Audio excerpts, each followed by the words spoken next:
This week on Real Talk with Denver7 and CPR News. Marginalized groups have fought for equal pay for decades. It came to our attention that all 9 of the full professor women were being paid less than the average male that was the same rank. Even with new laws signed in Colorado, some feel more can be done. If we compare men and women working the same job, then, the gender gap shrinks to about 88 cents on the dollar. This week, we're having a real talk about pay inequity, looking into how people who are paid unfairly are still working to earn what they're worth. Welcome to Real Talk with Denver7 and CPR News. I'm Denver7's Micah Smith. And I'm Colorado Public Radio's Nathan Heffel. Today we're having a real talk about pay inequity and how it impacts workers across Colorado. First, we want to start with some statistics. A study by Pew Research shows the gender pay gap hasn't actually changed much in the past 20 years. In 2002, women earned 80% what men earned. As of last year, that number has crept up to 82%. And going deeper, women make up the majority of public school teachers and principals in Colorado and across the country. According to the Institution of Education Sciences, from 2017 to 2018, 77% of public school teachers and 54% of principals were women. And a closer historical look shows a pay gap was intentional. Before the public school system we know today, the United States used what's called common schools in the late 1800s. Now, common school leaders argued America could afford to pay for the schools with public money. The reason? The National Center for Education Statistics explains schools could be staffed by women who were paid far less than men. We're of course seeing the effects of those decisions still today, and it can be even seen in higher education. One DU professor says her institution was not upholding its guiding principles, especially when it came to equal pay. KK Duvivier is a tenured professor at the University of Denver Sturm College of Law. Our principles are truth, justice, and American way. But Duvivier says her beloved institution was not upholding its own principles. It came to our attention that all 9 of the full professor women were being paid less than the average male that was the same rank. Duvivier says they went to the dean with the pay information. Certain males were definitely making like $100,000 more than certain women, and DU just said there's nothing wrong with this picture. So the Equal Employment Opportunity Commission actually brought the lawsuit on behalf of us against the University of Denver for equal pay. The situation at DU is just one example of women throughout the United States making less than men. Women make about 83 cents on the dollar for every man. Metropolitan State University of Denver economics professor Christina Huber says there are a number of factors at play. So it's not all discrimination that's causing women to earn less than men. Women tend to be overrepresented in the lower paying jobs, right? Nurses, daycare workers, elementary school teachers, those types of things. And men are more represented in the higher paying jobs. So men get some sort of wage boost from being married and being fathers, and women get, a wage penalty. I have a daughter, I have granddaughters. And Duvivier says they inspired her to fight her case. And I feel very privileged that I had 9 colleagues that were in the same boat, so I wasn't in this alone. We did get some settlement money, I did get a raise, and so I feel like I have a duty to pay it, forward to other people. Nathan, to be quite honest, this story made me a little angry. Yeah. I knew this was happening, but to have that real life story right in front of me and then to see the statistics, it was eye-opening. Yeah. Well, we actually have Professor KK Duvivier joining us now. KK, thank you so much for being here. You're welcome. I want to go deeper. All right. You found out you were making significantly less than your male counterparts. At first, I bet you were really just angry. But with that said, there must have been some male colleagues who were supportive of what you were doing. We did have male colleagues who, told the school they should fix this and were standing up for us, so I appreciate all of those. Yeah. So you didn't feel alone in the fight? Well, and again, we didn't feel alone because there were all 9 of us, right. But also there were colleagues who were supportive, so that's right. Yeah. What did you learn about the gender pay gap during your own personal process going through this? That, can happen to anyone. I know that, people have interviewed me, nationwide, and they were saying if this can happen to women law professors, many of whom, which not my specialty, but many of them were women rights and things like that, if these women are being discriminated against, then what about everyone else? Going into this before, did you feel that you were like, well, I must be paid equally to my male counterparts? It's interesting because I worked at the University of Colorado before the University of Denver, and in that position I was in a lower position, so I expected it. But once I got on the tenure track at DU, I thought, I don't need to worry about this anymore because we're all on the same track. So, you know, I'll be able to assume that if I'm being promoted, I'm getting the same kind of pay.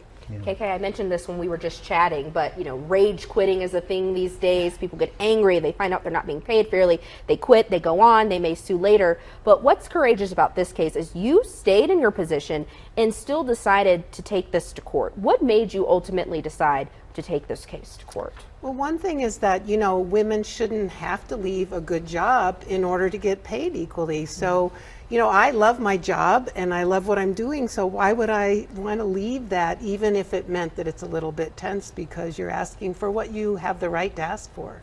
Yeah. You're still at DU. Yes. How would you say DU is doing with closing the gender pay gap overall? So, first of all, I'm at the law school at DU, and the settlement only related to the law school. So, Sure. you know, the law school is making some good efforts. They are getting into the sticky problem of how do you define what the pay is going to be based on, because so much of that is sort of an insider game, Right. and publicizing that. So I know that they're struggling with that, but they are trying to do something about that. Now, university-wide, I don't know how well they're doing because they don't have quite the same things, but they are addressing it university-wide as well, so Yeah. they are trying. And CPR News itself, we just went through a massive process to work on these things. So it's something that I think corporations and companies know about, but it's that sticky thing you're saying. How do we actually put this into practice? Right. Yeah. In the past, you've been pretty vocal, KK, about even having the privilege to be able to try to fight against this. Would you mind elaborating on that? I know we talked about being tenured and things like that. Right. So as I said, I mentioned, I think before, is that I'm very fortunate in that, you know, I said 9. There were a total of 9 of us. So 8 of my colleagues were in the same boat as I was. So I wasn't alone. And I really feel badly for a woman that has to fight this alone, because what they'll do is just try to tear you apart. And when we have 9, they did try to depose us and find deficiencies in each one, but it's kind of difficult to say, but every one of you is so much more deficient than any single man that it was easier as a group to deal with it. So I feel privileged, and that's right. I also have tenure, so they couldn't fire me or any of us, because we're the most senior women at the law school, so they couldn't fire us. So as I said, I feel one of the reasons I'm talking to you today is because I have a duty to help other women who aren't as in a safe position as I've been in. I love that you're basically paying it forward, to put it That's in kind of no pun intended. Are there tips that you can give to maybe that person out there who's saying, you know what, this is happening to me and I'm kind of alone? Well, first of all, they're probably not alone, and someone like me could help them. But, you know, one thing is that DU, in most places, they aren't public about the salaries. So one thing you can do is try to talk to other people and find out if there are other people in the same boat. So you might find other people at your employment that would be in the same situation, and that will help your case, right? Because the more you have different people that are being discriminated against, then you have a practice. Strength in numbers. Absolutely. There is power in sharing. Well, KK, I want to thank you so much for joining us for this Real Talk. Your story really stuck with me from the first moment we talked, and I know our listeners and viewers will be struck by your story as well. You're so welcome. Thank you for doing this. Absolutely. Well, we are just getting started with this Real Talk about pay inequities. Well, the gaps still exist. Colorado is taking steps to make sure workers are paid fairly, but it begs the question, are they enough? We're getting answers from the women. I'm so sorry. Is that correct? Yes. Women's Foundation of Colorado. Let's just go back a little bit, we and then we can just read from 100%. Yeah. My brain was still in the old term. Here we go. 3, 2, 1. Well, the gap still exists. Colorado is taking steps to make sure workers are paid fairly. But it begs the question, are they enough? We're getting answers from the Women's Foundation of Colorado and the work it's doing to help in the effort. This is Real Talk from Denver7 and CPR News.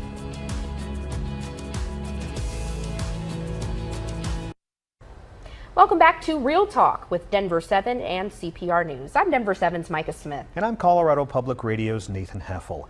This week we're talking about pay inequity and how it affects people across Colorado.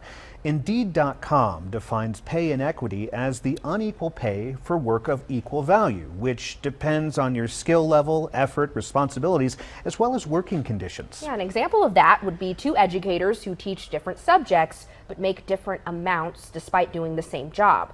Colorado is one of several states that has taken steps to ensure workers are paid fairly. In 2021, the Equal Pay for Equal Work Act became law in Colorado. It requires several things of employers. They must demonstrate that people aren't being paid more or less on the basis of sex. They're also prohibited from asking potential applicants how much they made at their previous job and must give current employees the chance to move up in the company.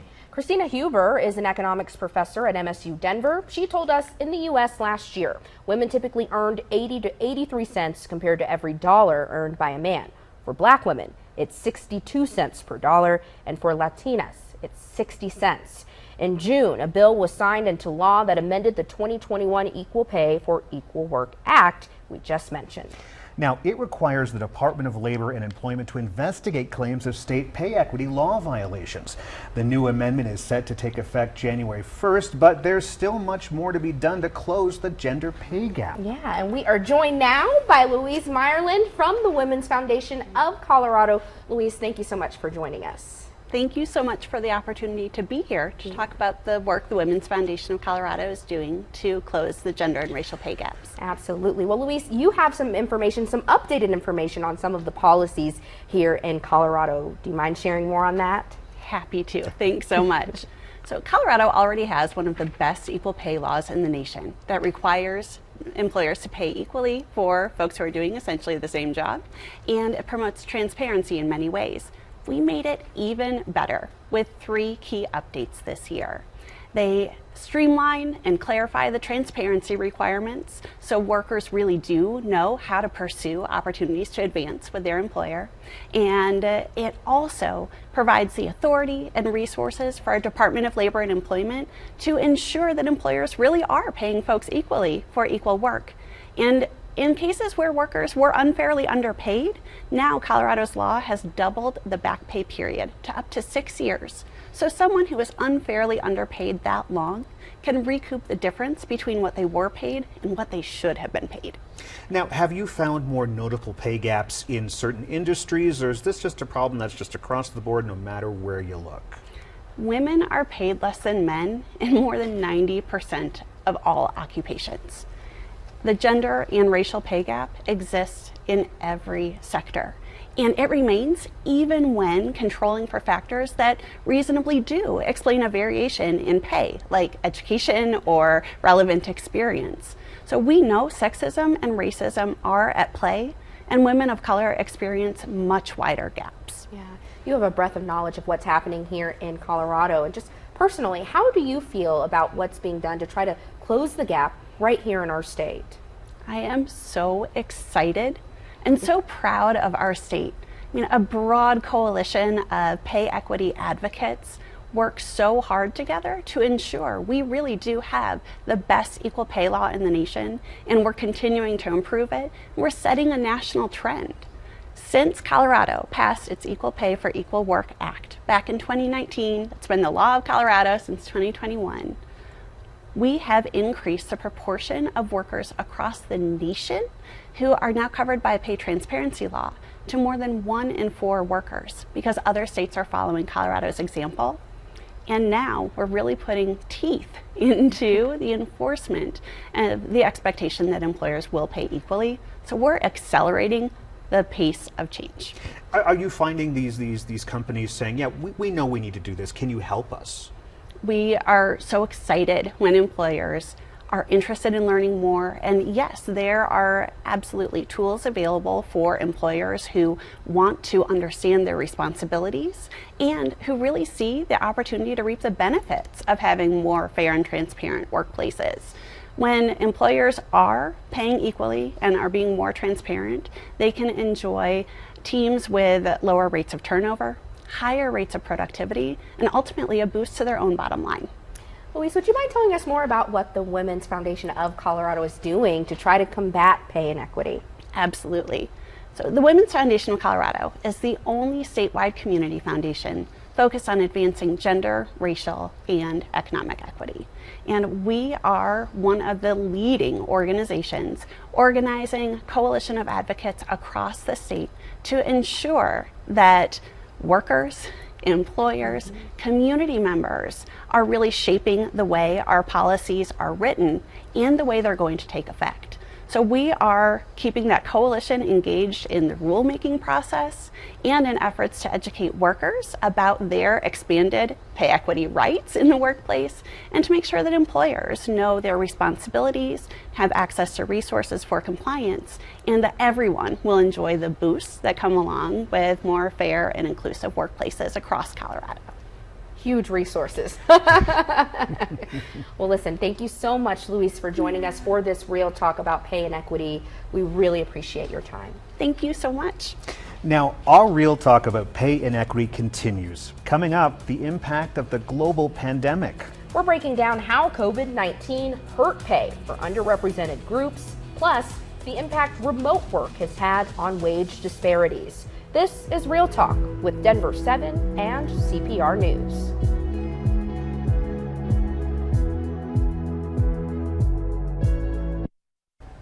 Welcome back to Real Talk with Denver7 and CPR News. Today we're having a real talk on pay inequity and how it's affecting underrepresented groups in Colorado. In 2020, the start of the global COVID-19 pandemic widened already stark pay gap in how much people were actually paid. According to the U.S. Bureau of Labor Statistics, lower paid employees were affected most, with many part-time jobs just disappearing, putting women and lower income families at a disadvantage. Higher paid workers, however, benefited from the changes COVID brought, making the same amount of money and benefiting from remote work opportunities. The Bureau of Labor Statistics says these numbers show the pandemic has likely widened income inequality, and it could take a while for the widening gap to decrease.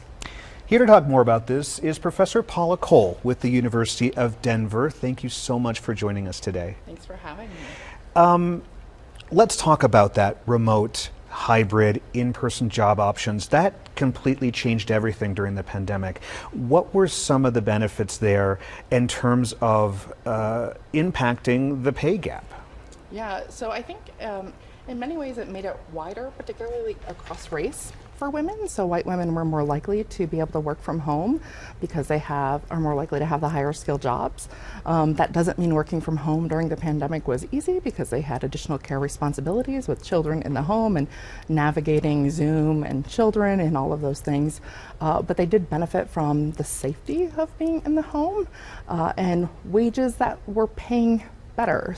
A lot of those stay-at-home jobs are higher skilled kind of jobs that just pay better. And then when we look at the work that those who are in lower income jobs, which are more likely to be Black and Latina women, they're more likely to have continued to work in jobs that put them at risk because they weren't in the home. And so thinking about how their challenges were different in terms of what did childcare look like if they were still out in their job as a nurse, or if they were still out, delivering food, and what that might be. And it's reinforced by knowing that the healthcare outcomes related to COVID-19 were more severe for Black women in particular, and really kind of reflecting that gender pay gap and racial wage gap, and that it's not just the wages, it's also the benefits tied to those wages. Stacking up and stacking up and stacking up on everything else that was going on with the pandemic. Yeah. Absolutely. When we talk about remote work, hybrid work opportunities, those opportunities didn't necessarily exist in care jobs per se. Can you talk to us a little bit about the impact on care jobs? You mentioned it. I think we can go deeper though. Yeah, so when we think about care work in particular, some of those jobs were essential jobs, right? Thinking about maybe those in-home care workers who are going to people's homes to continue to care for them, those working in nursing homes, those working in hospital, all essential workers. Some of those jobs, really low-paying job, more likely to be held by women of color doing that care work. And so again, we really needed those care workers. In fact, we needed more care workers during the pandemic, but those jobs don't always pay well unless they're more highly skilled. And so did those workers then leave during the pandemic to find, let's say, better paying work or maybe safer work, quote unquote? Yeah, I think it depends a little bit on the job, you know. So if we think about teachers and their experiences, I would say that their care work actually increased during the pandemic. They're still doing a lot of that work, but now it's even harder to teach and care for the kids via Zoom or back in the classroom and masking and all those different things. Whereas if we think of like childcare workers, who some of those centers actually closed down, and those workers are now, who already were receiving low pay and few benefits, are looking for other work and likely found better paying jobs. And so those centers maybe not opening back up as quickly, having a harder time filling those positions again now that we're closer to more normal times. Yeah. And what do you think businesses, companies can do immediately to start closing this pay gap?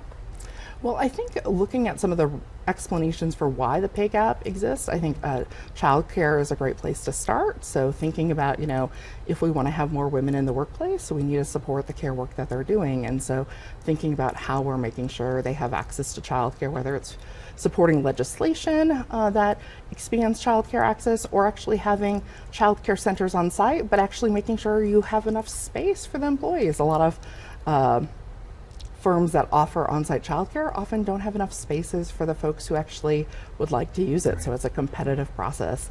And again, thinking about how that changes those realities if you're not able to get into those centers. It seems like a system-wide thing, a system-wide approach that's much more than just me and my colleague in an office space. Does that make sense? Yeah. Well, I think, you know, it's really tied to larger structural things, such as how we assign care to men and women, how we think historically about the role of men and women in the workplace or in the home, and the caregiving that we're doing and that they're still doing. And so thinking about how the solutions to the pay gap really have to happen at all those levels. So thinking about, as individuals, how we might talk about our salaries, or thinking about how in the home we might share care responsibilities, how workplaces might intentionally think about hours and childcare and support systems that allow moms and dads to be in the workplace and to engage in care in the home. And then thinking about policy level, you know, we're really fortunate here in Colorado. We're one of the few states that has paid family leave. We now have improved pay equity laws. We're really leading the nation on efforts to address the pay gap. And it'll be interesting to see how the pay gap changes in Colorado. But we know it hasn't moved nationally much, partly because we haven't addressed some of those things that are explaining why the gap exists to begin with. Right. Paula, those are great suggestions, and I appreciate a lot of your input. Interesting stuff. If policymakers are watching, they need to pay attention. Right. Thank you so much for joining Thank us. you. Thank you. It's great to be here. And that's this week's episode of Real Talk with Denver7 and CPR News. Every week, we'll be having a real talk on issues that impact Coloradans who are often overlooked. You can find all of our shows on denver7.com/realtalk or at cpr.org/realtalk. Have a great day.